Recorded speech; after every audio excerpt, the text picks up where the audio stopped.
Hello everyone, Manoj sir chemistry classes में आपका स्वागत है।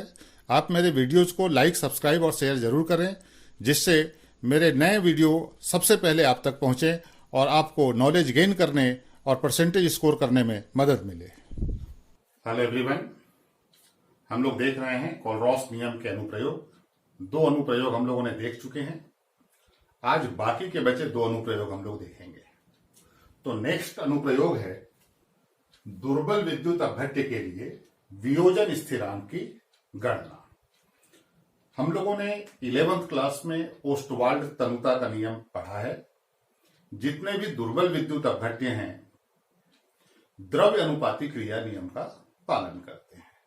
मान के चलिए कि कोई विद्युत अपघट्य है ए बी, इसका जलीय विलयन में वियोजन हो रहा है ए धन आयन और बी ऋण आयन में। तो इसके लिए जब हम द्रव्य अनुपाती क्रिया नियम लिखते हैं तो वियोजन स्थिरांक के बराबर से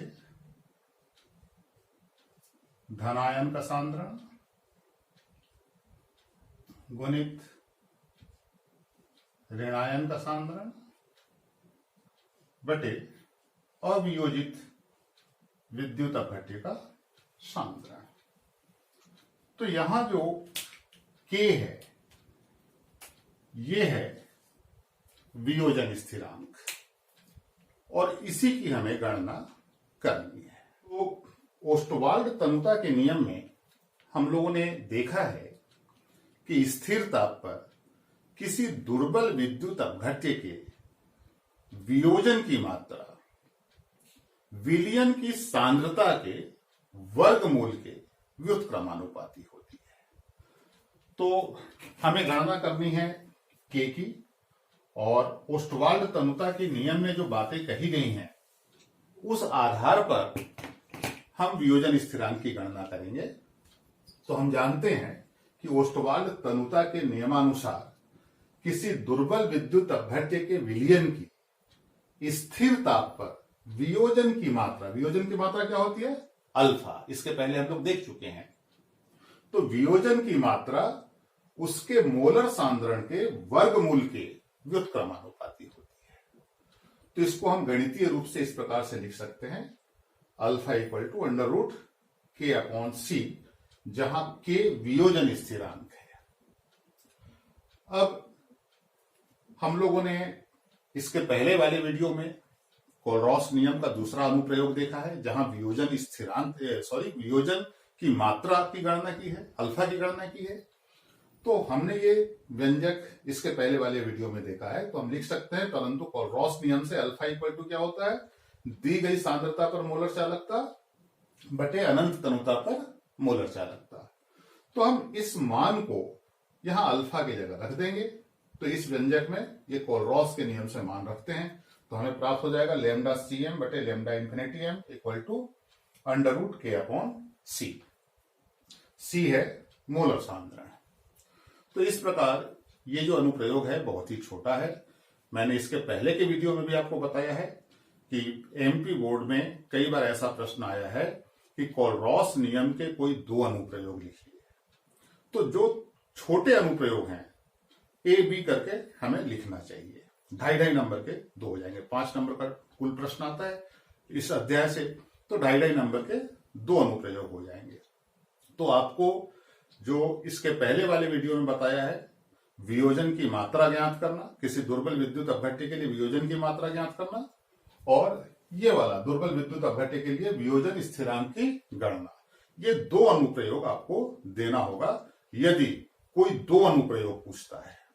और बाकी जो पहला अनुप्रयोग है और अब जो आखिरी अनुप्रयोग पढ़ेंगे ये बड़े हैं और ये अपने आप में पूर्ण रूप से 5 नंबर के प्रश्न है। तो जितना बोर्ड पे लिखा हुआ है बस आपको इतना लिखना होगा, ये 2.5 नंबर का हो जाता है। तो अब हम लोग कोलरॉस नियम का जो अंतिम अनुप्रयोग है वो देखेंगे। तो इसको एक बार देख लीजिए।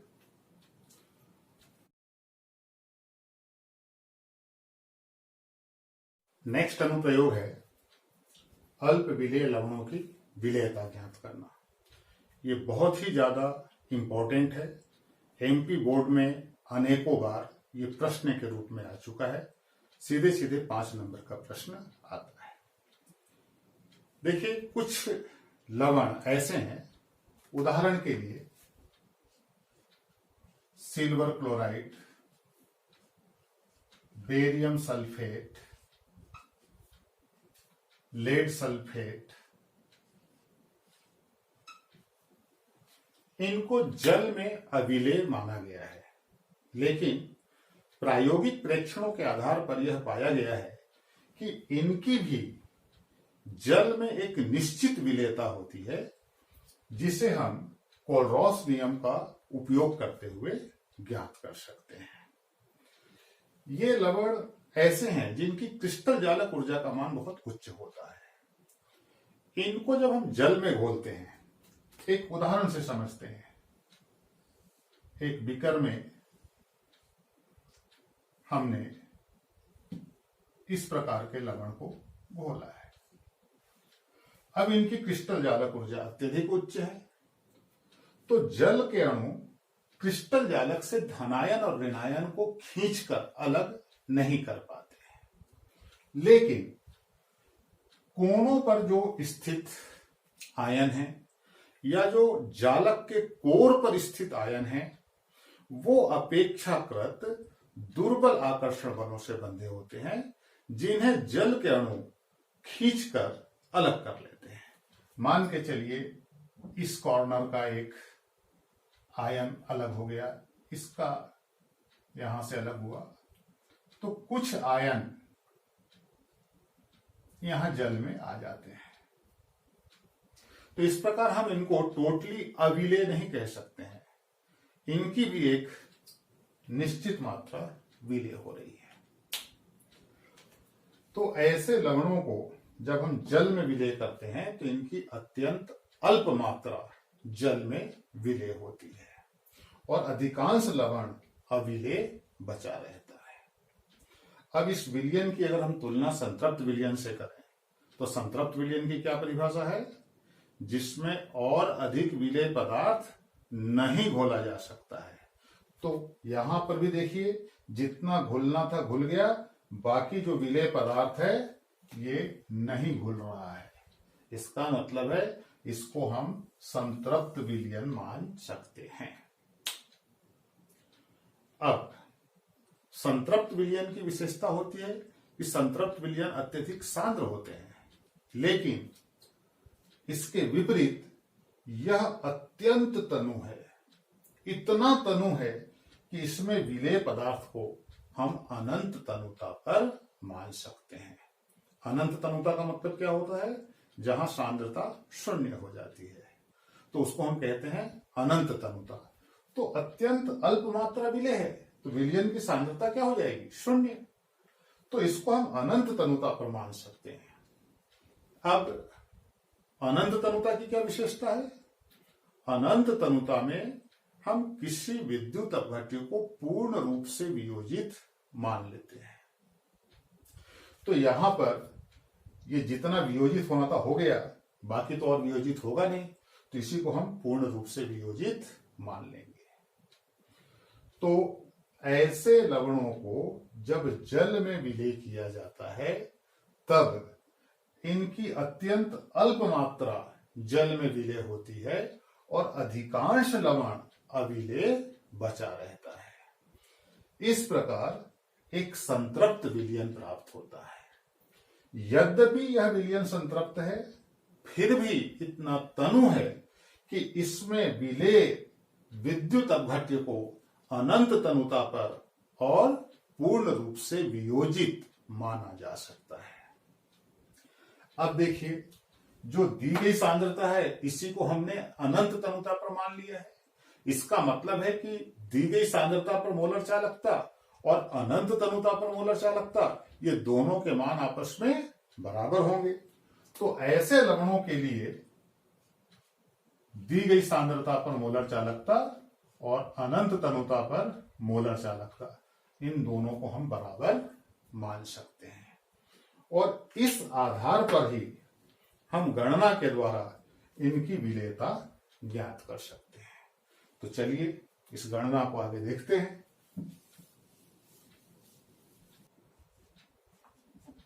हम जानते हैं कि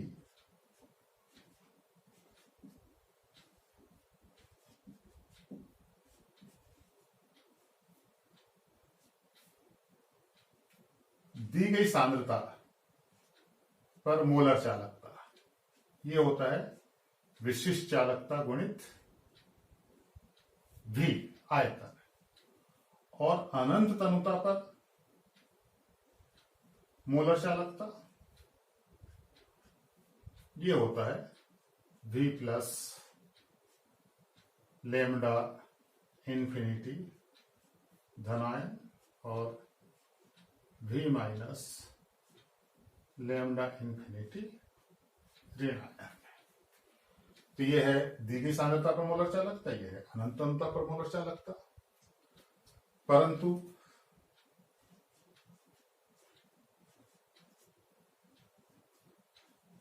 अल्प विलेय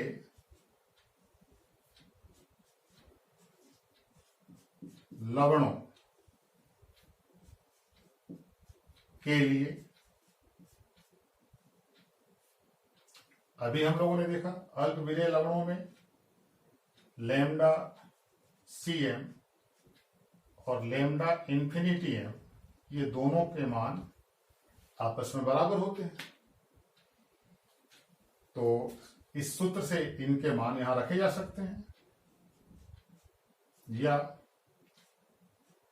विशिष्ट चालकता गुणित आयतन, और इसको हम लिख सकते हैं V plus lambda infinity plus V minus lambda infinity minus, इस समीकरण को आयतन के रूप में प्राप्त कर लेते हैं।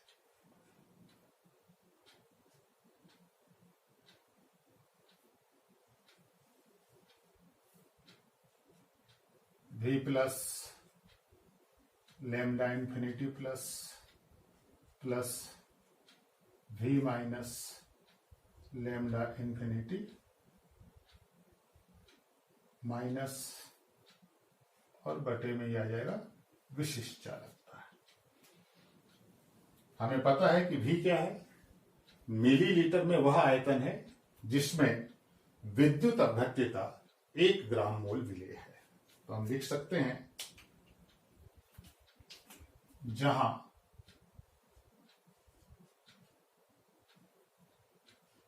V ml में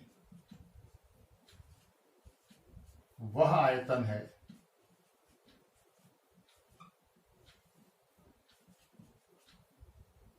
जिसमें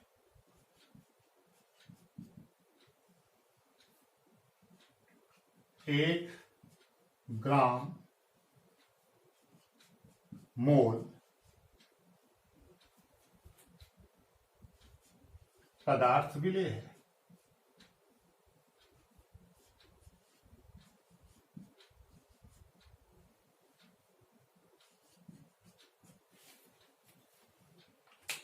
हम लोगों ने 11th क्लास में विलेयता को परिभाषित किया है। 1 लीटर संतृप्त विलयन में विलेय पदार्थ की मात्रा को हम उसकी विलेयता कहते हैं। अब यहां VmL वह आयतन है जिसमें 1 ग्राम मोल पदार्थ घुला हुआ है, तो इसकी सहायता से 1 लीटर विलयन में कितना पदार्थ घुलेगा हम वो ज्ञात कर लेंगे। और हमने देखा है कि ये विलयन कैसा है, संतृप्त। तो 1 लीटर संतृप्त विलयन में जितना पदार्थ खुला होगा उस मात्रा को ही हम उसकी विलेयता कहेंगे। तो यहां पर हम लिख सकते हैं क्योंकि VmL विलयन में विलेय की मात्रा,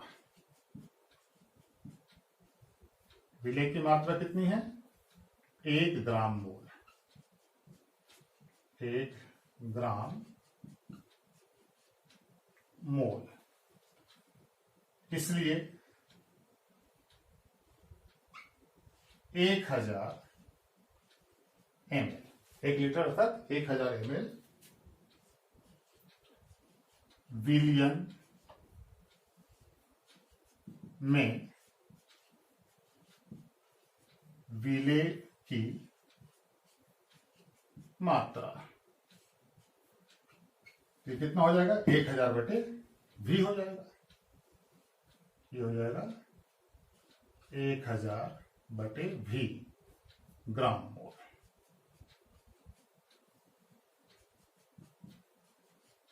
तो इस प्रकार प्रति लीटर विलेय पदार्थ की मात्रा कितनी हो गई? 1000 बटे V ग्राम मोल।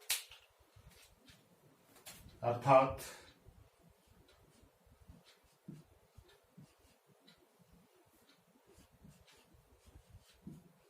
विलेयता, और विलेयता को हम किससे प्रदर्शित करते हैं? S, ये बराबर से कितना हो जाएगा? 1000 बटे V। अब इसको हम समीकरण नंबर 1 मान लेते हैं, इसको समीकरण नंबर 2 मान लेते हैं। समीकरण 2 में जहां V है ये वाला मान रख सकते हैं। तो अतः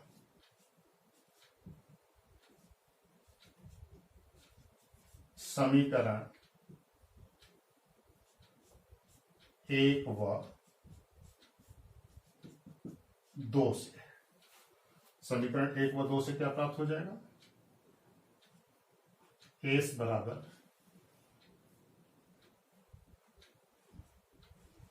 1000 बटे V। V की जगह ये मान रखेंगे तो ये विशिष्ट चालकता ऊपर चला जाएगा और ये नीचे रहेगा। तो ये विशिष्ट चालकता का मान यहां हम लिख देते हैं और ये हो जाएगा V plus lambda infinity plus plus V minus lambda infinity minus, इसके जगह हम सीधे सीधे लैम्डा इन्फिनिटी हम लिख सकते हैं। तो या S बराबर से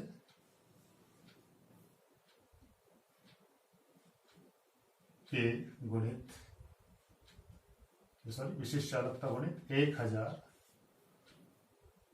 बटे लैम्डा इन्फिनिटी M। और इस व्यंजक की सहायता से हम अल्प विलेय लवण की विलेयता ज्ञात कर सकते हैं। तो इस प्रकार ये बहुत ज्यादा इंपॉर्टेंट है। आपको ये डिराइव करने के पहले इसका स्टेटमेंट पूरा एक्सप्लेन करना होगा। मैं एक बार रिपीट कर देता हूं कि silver chloride, barium sulphate, lead sulphate आदि कुछ ऐसे लवण हैं जिन्हें जल में अविलेय माना गया है, परंतु इनकी भी जल में एक निश्चित विलेयता होती है जिसे हम कोलरॉस नियम का अनुप्रयोग करते हुए ज्ञात कर सकते हैं। ऐसे लवणों को जब जल में विलेय किया जाता है तब इनकी अत्यंत अल्प मात्रा जल में विलेय होती है और अधिकांश लवण अविलेय बचा रहता है। इस प्रकार एक संतृप्त विलयन प्राप्त होता है। यद्यपि यह विलयन संतृप्त है, फिर भी इतना तनु है कि इसमें विलेय विद्युत अपघट्य को अनंत तनुता पर और पूर्ण रूप से वियोजित माना जा सकता है। ऐसी स्थिति में दी गई सांद्रता C पर मोलर चालकता और अनंत तनुता पर मोलर चालकता के मान आपस में बराबर होंगे। और ये इतना स्टेटमेंट देने के बाद हम फिर यहां से स्टार्ट करेंगे। ये पूरे 5 नंबर का प्रश्न होता है। तो इस प्रकार कोलरॉस नियम के अनुप्रयोग यहां पर समाप्त होते हैं। कोलरॉस नियम के अनुप्रयोग पे कितने प्रकार से प्रश्न बन सकते हैं मैंने आपको बताया। अब अगले वीडियो में हम लोग गैल्वेनिक सेलों के बारे में पढ़ेंगे। तो आज के लिए इतना ही। आप मेरे वीडियो को लाइक और सब्सक्राइब करना ना भूलें ताकि आपको मेरे नए नए वीडियो सबसे पहले आपको मिले और आपको नॉलेज गेन करने में मदद मिले। तो अब इसको देखिए, आज के लिए इतना ही।